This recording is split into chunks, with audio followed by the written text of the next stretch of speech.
We remain steadfast in our commitment in delivering local news that matters.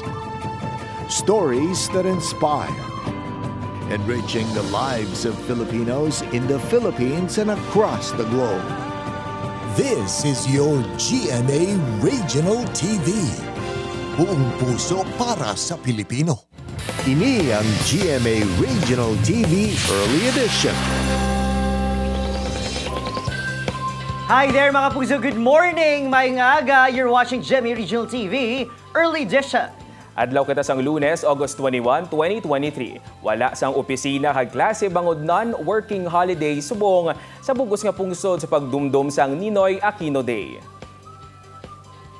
Mga puso, si Anay Senador Benigno Ninoy Aquino Jr. ang kilalang oposisyon sa administrasyon ni Anay Presidente Ferdinand Marcos Sr. Subong adlaw sa tuig 1983, si Ninoy ang ginasasinar sa tarmac sang sadto anay Manila International Airport, niya kilala subong bilang Ninoy Aquino International Airport. Hibalon ta na ang mga nagapangunang nga balita sa Western Visayas. Ako si John Sala, live dire sa GMA Iloilo Station. Ako naman yung kapuso, Eden Priatos live hikan diri sa GMA Bacolod Station. Subong agad, dala sa gihapon namon ng mga dalag ko nga mga balita ang impormasyon nga dapat nyo mahibaluan bangod local news matters. Tutok na, kaya rin ang pinakauling nga balita sa bilog ng Western Visayas.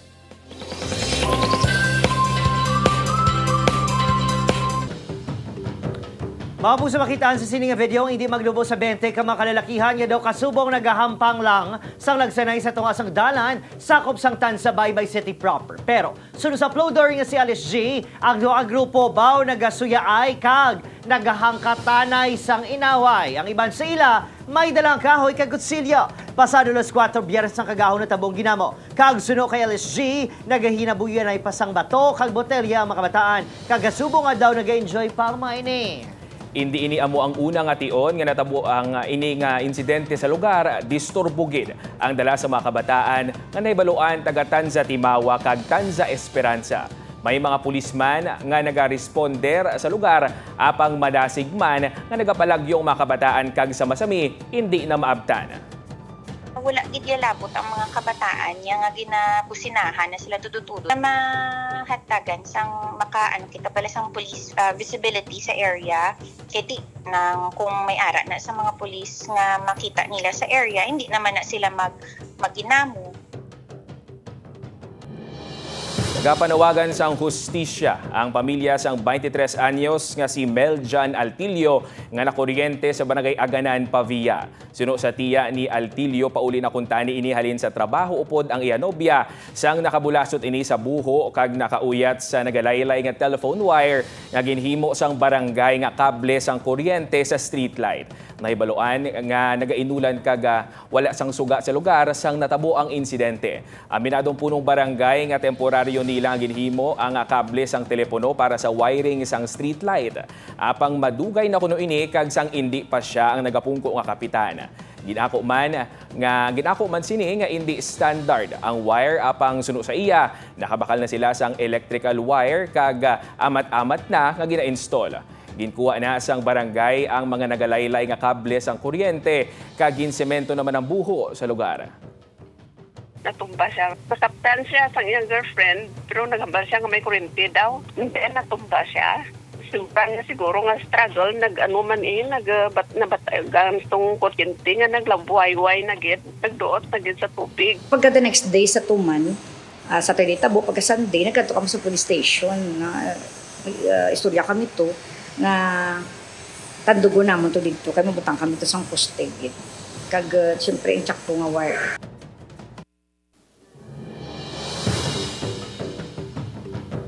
Mga puso, sa Negros Occidental naman aminado si Bago City Mayor Nicolas Yulo nga dakong epekto kung halit sang pagpameste sang kokulisa sa coconut industry sa mga syudad. Suno kay Yulo, naglibot kang nagpatigayon na sang training ag seminar sa coconut farmers ang Department of Agriculture kag Philippine Coconut Authority 6 sa god tudluan ang mga inikon paano solusyonan ang mga peste sa lubi. Labing ang ginatutukan sa LGU Barangay Mailom sa diin madamos ang puno sang lubing naapektuhan sa mga peste. Ginpahayag man sa city government nga buligan ang mga naapektuhan nga coconut farmers. Sa karon, magluwas sa pruning, gina-culture man sa Biological Control Lab ang makokulisap agud padamuon kag ipakaon sa predator ukon friendly insects nga magaserbe nga pangontra sa mga peste. Tap na anay ko kulisap ko. Dason amo na pagkatapos na we will be talking on how to revitalize. Ginabuluban ta 80 sentimos tubtob piso ang igasaka sa presyo sa kada litro sa gasolina sumugod buwas August 2022 base sa projection sang oil industry sources. Ang diesel naman ang posible magsaka sa 10 tubtob 20 sentimos kada litro. Samtang ang kerosene ang posible nga magsaka sang 50 tubtob 70 sentimos kada litro. Base sa monitoring sang DOE, humalin sa nagsulod ang tuig 2023. Mayara na sa kabugusan nga pagsaka nga 13 pesos kag 40 sentimos sa gasolina, 8 pesos kag 70 sentimos sa diesel kag 5 pesos and 14 centavos naman sa kerosene.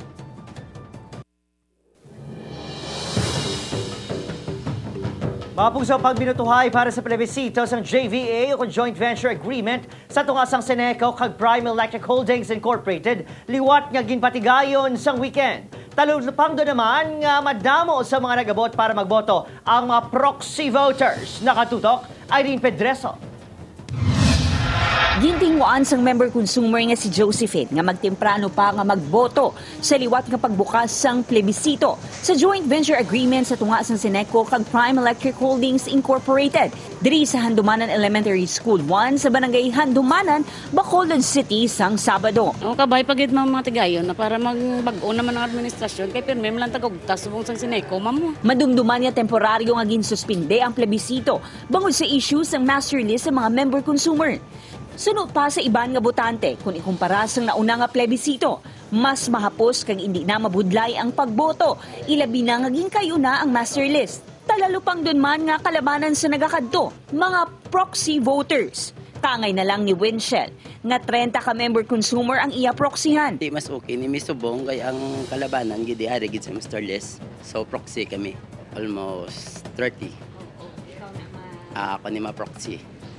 Kaangay sa Handumanan, kalabanan sa mga botante diri sa Imelia J. Garcia Elementary School sa Barangay Alihis ang mga proxy voters man apang paathag sang Seneco. 5 lang kada member consumer ang mahimo nga proxyhan sa adlaw sang plebisito. Kag mahimo nga sa daso naman nga adlaw ang kulang. Pwede pa unahon ang 5, then kung may masunod sa halimbawa 20 ang iya, paunahon siya namon kwa lang 5 ka vote ya. Then, ang masunod, pabotohon.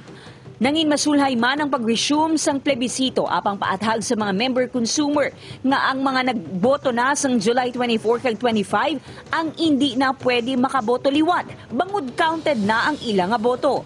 Samtang, ang may mga multiple accounts naman ang entitled lang para sa isa ka boto. Irene Pedreso para sa GMA Regional TV Early Edition.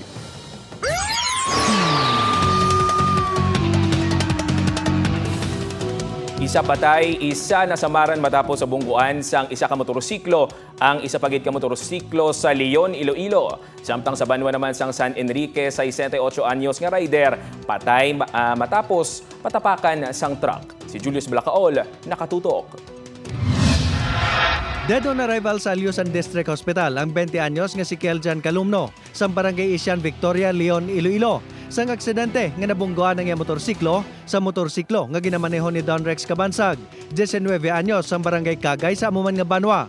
Suno sa Leon Police, pauli na si Calumno kag sang nag-U-turn sa dalan. Nabungguan ini ni Cabansag rason nga natumbay ni kag nakaagom sang patal nga pila sa ulo. Pilason man si Cabansag matapos natumba man ang motorsiklo. Madasig-dasig niya nila dalagan, kaya nagasundanay man lang ni sila nga duwa, ma'am.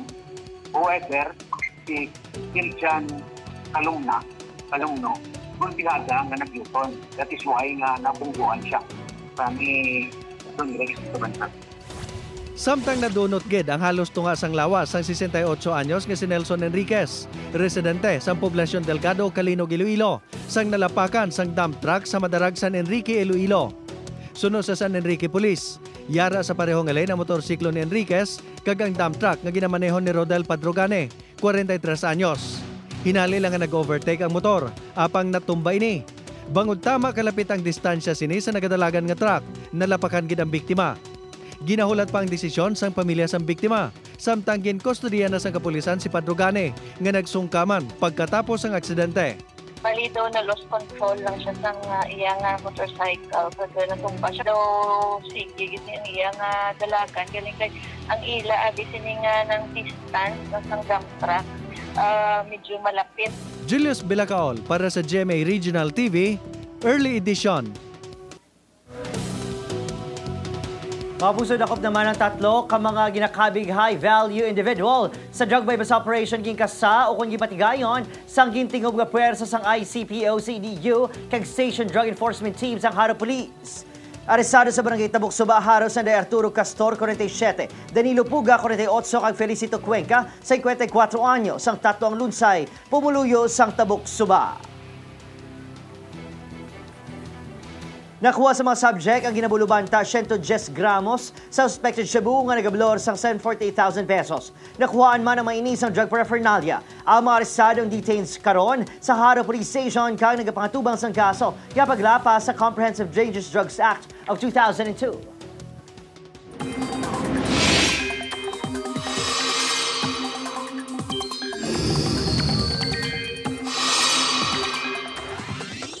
Makapuso, nagapabilin nga mataas ang tsansa sang pag-ulan sa halos bugos nga pungsod karon sa hapon kag sa gabi. Subong naman nga aga lauman ang pag-ulan sa pila ka bahin sang Iloilo kag Negros Occidental base sa rainfall forecast sang Metro Weather. Magapadayon ini kag mangin lapnagon sa iban nga bahin sang Western Visayas. Posible man ang mabaskog nga ulan sa iban nga lugar gani dapat nga mangin alerto sa baha o kun landslide. Suno sa pag-asa hangin habagat ang nagaluntad sa western section sang Southern Luzon, Visayas kag Mindanao.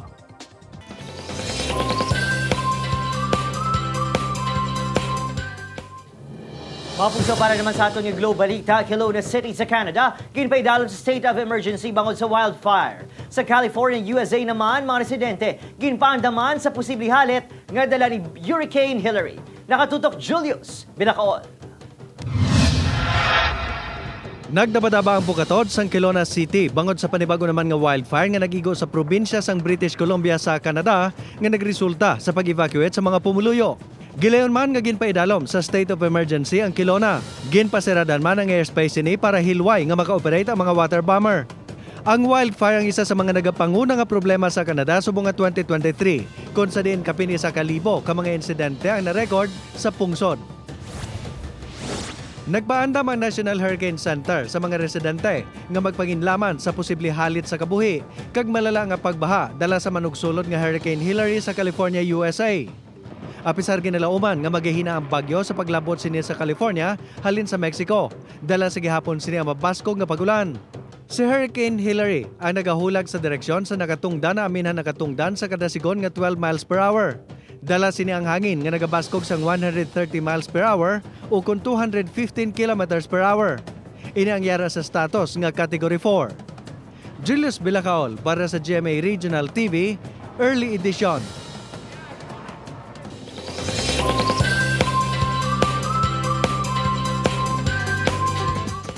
Ginshare sang pila ka The Missing Husband cast ang ila kulitan moments sa pictorial sang serye nga mag-aari na sa GMA sa August 28. Antes pa man ang premiere sa isa ka online exclusive video, makitaan si Joras Gamboa bilang host nga masadya nga nag-bonding sa co-stars samtang nag-prepare sila sa pictorial. Game na game naman syempre nga ginshare na Yasmin Curdy kag Rocco Nasino ang ila pictorial preparations. Ginpamatudan ni magandang dilag star Herlene Budol nga hindi na siya hiponsi sa ka-photoshoot with Cyrus Panganiban. Fierce kag with classy Herlene nga kasubong man sa iyang karakter bilang Greta V halin sa mahuluyaon nga karakter ni Gigi. Ginumpisahan na sang mag-asawa nga Michael Daes kag Megan Young ang construction sa ila kaugalingon nga Daes Studio. Masadya nila nga ginflex sa Instagram ang development sa construction kung sa di nagumpisa na ang demolition stage. We are finally building ang caption ni Megan.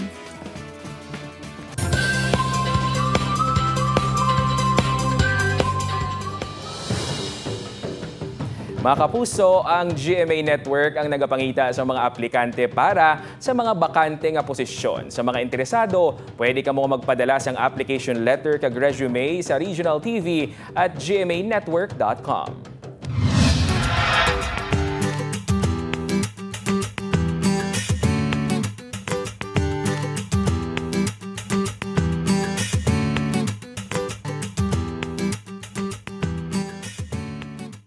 Ini ang GMA Regional TV Early Edition.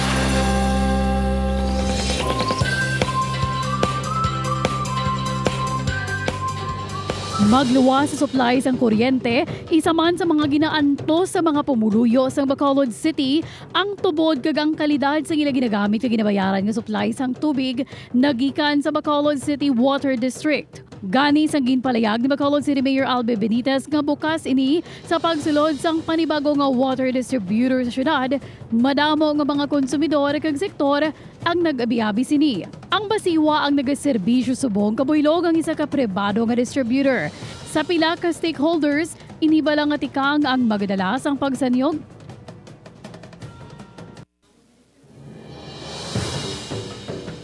Mga pungso sa Bacolod City ang ginaduso naman o kung ginatulod nga pagsulod sang duga nga water distributor. Ang tutukan ta sang spotlight sa mga aga-upod ang pinaka-ma-observer sa issue.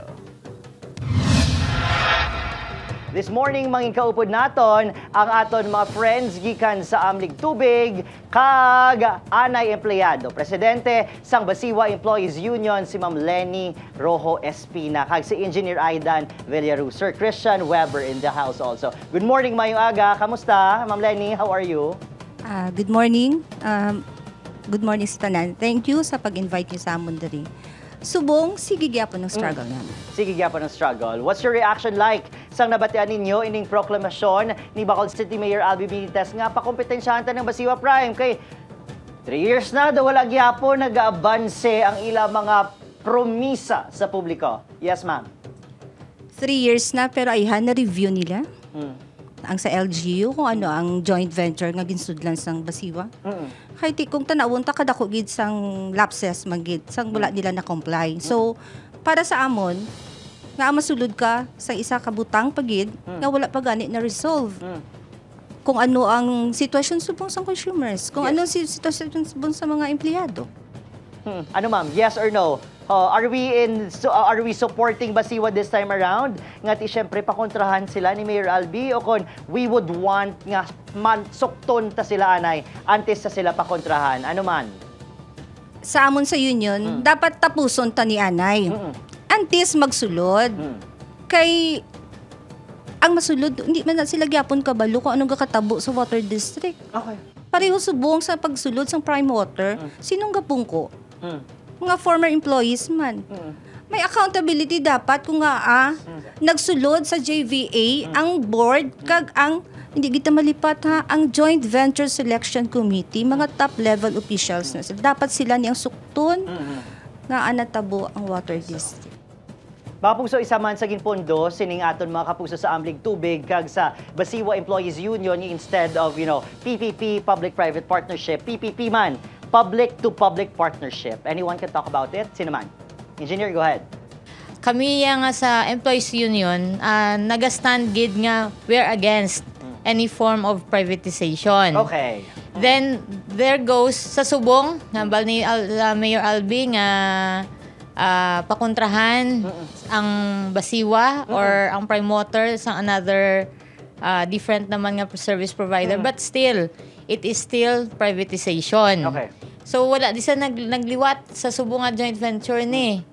Magamahal gyapon ang panukot na sa tubig, which is why man da kasiguraduhan kung maka-provide sila sa insakto nga service para sa mga pumuluyo. Mas gina-advise namon sa una nga mas maayo nga mag-partner ta sa public man gyapon. Like our neighboring cities. Namin mo yung mga LGU engineer. Amo na, ano man? Water district to water district. To water district. Yes. For example, subong kita dito sa Bacolod City, nagapangay kita tabang sa may Murcia? Yes, Okay. Murcia, Okay. which nga damo sila abundant ang supply nila sa tubig because damo sila may mga may mga spring sources sila, may mga river sila, as well as sa Talisay nga lapit na sa aton, damo man sila sang supply sang tubig halin sa babaw kag sa mga rivers na nga pwede ta i-develop nga to provide additional source. Sir Christian, what's your take? Is it ripe for the city of Bacolod to entertain another water concessionaire para those SIM card, do telecom, do Wi-Fi, pigaw di signal, sa iloko sa isa, doon mo na, ano man?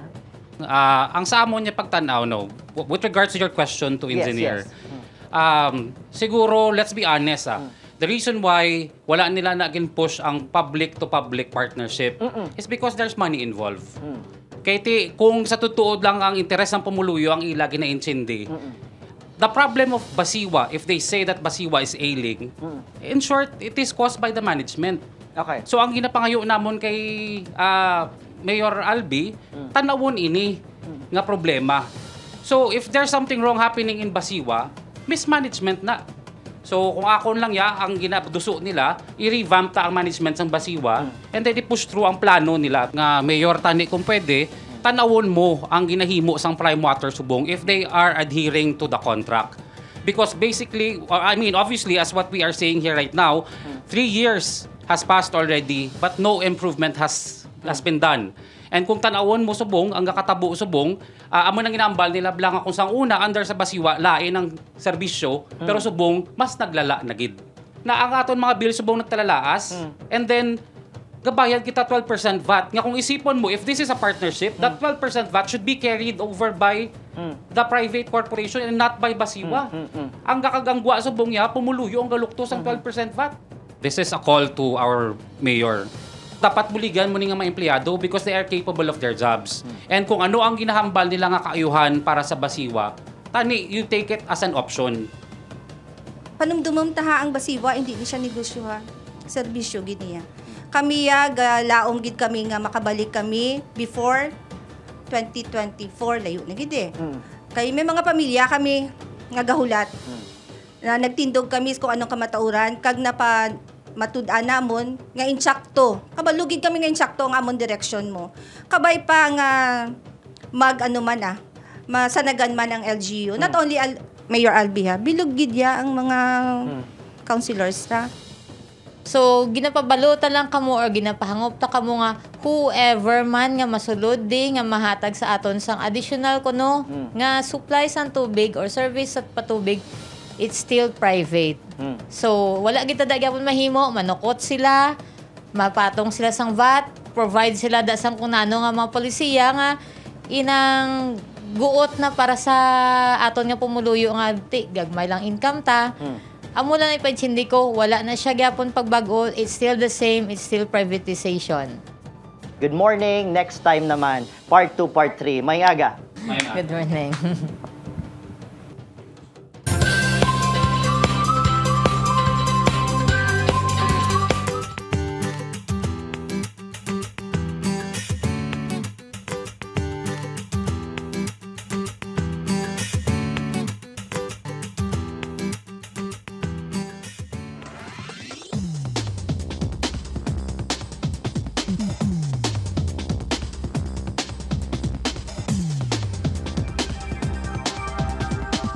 Ini ang GMA Regional TV Early Edition.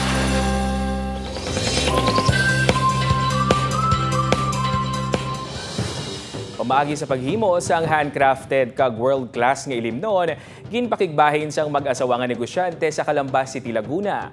Magi na pabugal nga produkto human sa ginsimbo nga botanicals halin sa nagkalain-laing nga rehiyon. Si Julius Bulacaol, nakatutok. Bunga sa manggaranon nga kasaysayan kag tradisyon sa ilang pamilya, kag pagtinguha nga ipakilala ang Pilipinas sa pamaagi sang paghimo sang handcrafted kag world-class nga ilimnon. Ginpakigbahin sa mag-asawa nga Sanday Matthew kag Glory Westfall ang pinakaunang nga authentic craft distillery sa pungsod nga magitan sa Calambas City, Laguna. Sa ginpatigayon nga distillery tour, proud nga ginpakita na Day Matthew kag Glory ang ila distilling process gamit ang pila sa ila state-of-the-art facilities. Pagsulod pa lang, mahaklo muna ang kahamot nagikan sa ilang mga panakot. The inspirations behind this is really my grandfather who came to the Philippines in 19 18. Now, the genesis behind Full Circle and Archipelago is really to put the Philippines on the craft spirits map. The testament to that is, in fact, that we're now exporting to 18 countries. Ang ilan nagapanguna nga produkto nga gin, human sa ginsimbog nga botanicals nga makitaan sa nagkalain-lain nga rehiyon sa pungsod, pareho sa Sampaguita, ilang-ilang, kalamansi, pine halin sa Benguet, Sagada Orange, suha sang Davao, kagpaho nagikan pa sa family farm ng Dailori sa Dasol, Pangasinan. Really, it's 28 botanicals, 22 are locally sourced from the Philippines. So it took us so long to come up with ano ba talaga yung something that will represent the Philippines. Talalo pang doon man ang lava rock nga ginagamit para sa natural filtration sa ila vodka. Halin pa ang mga lava rock sa duha ka aktibo nga mga bulkan sa Luzon. Ang Bulkan Mayon kag Taal. Bisan ang botelya kag label sini, maidid nga ginpaminsar kag may importante nga mensahe nga nagapakita sa manggaranon nga kultura sa pungsod. Sa sulod pa lang sang 5 ka tuig, nag-ani na sa nagkalain-lain nga pagkilala ang ilang mga produkto. Kabahin ang distillery tour sa ila ika-5 ka tuig nga anibersaryo. It was so enjoyable, also mostly because it was so thorough and it was such an educational experience learning about how they make it, the process of making it, but also in going through the tour, you could also learn so much about Philippine culture. Nagpasalamat naman ang mag-asawa nga Sanday Matthew kag Glory sa tanan sa nabaton nga suporta. We couldn't have done this without the level of support that we've had. We've been growing 100% per annum, leaps and bounds. It's really about putting the Philippines forward. It takes long, but what you get at the end of that rainbow is so much fulfillment, especially if you're really trying to do it for your country. Julius Bilacaon para sa GMA Regional TV, Early Edition. Wala makaluwas ang 3 ka mga lalaki matapos ng maaktuhan nga nagapauwak sang manok sa Zone 3, Barangay Baldoza, La Paz, Iloilo City. Arestado sa Ryan Huertas, 36 anyos, kag Ronald Hardinaso, 45 anyos, sang Barangay Baldoza, Subungman, si Wilfredo Jaime, 57 anyos, sang Barangay Hinaktakan. Narecover sang La Paz Police sa lugar ang 2 ka mga ginapasampok nga manok. Improvise ring kag 1,630 pesos nga baloro sang pataya. Detained subong 3 sa La Paz Police kag nagapangatubang sang kaso nga illegal gambling base sa PD 1602.